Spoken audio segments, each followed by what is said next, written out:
তারপর শুরু হয় আখড়ায় বসন্ত উৎসব। আখড়ায় আমাদের প্রতি বছর 2টো করে পারফরমেন্স থাকে। তো আমি ঠিক করি প্রথমে ছোটোর পারফরমেন্সটা হয়ে যাওয়ার পর শিব মন্দিরের চারপাশটা ওদেরকে নিয়ে একটা ছোট্ট র্যালি করব। যদি তাই হয় আগে ছোটোদের নাচটা হয়ে যায়, তারপর আমরা জানতে পারি যে আমাদের নাচটা সবার শেষে রয়েছে। তো মাঝখানে প্রায় 20টা গানের গ্যাপ ছিল। যেহেতু এতটা বড় গ্যাপ ছিল সেহেতু আমরা ওখানে চলে যাই। সেহেতু মন্দির চত্বরটা এবং তার আশেপাশে আমরা র্যালিটা করি, নিজেরাই গান করি, নিজেরাই আমরা র্যালি করি। তো সেই ভিডিওটাই আপনারা দেখলেন। এরপর আছে আমাদের পারফরমেন্সের কিছু কিছু ঝলক।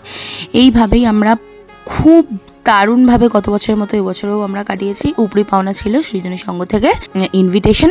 Thank you Sonali, thank you Somnath Sen মামা, আপনাদের অসংখ্য অসংখ্য অসংখ্য ধন্যবাদ আমাদের আপনাদের প্রোগ্রামে ইনভাইট করার জন্য।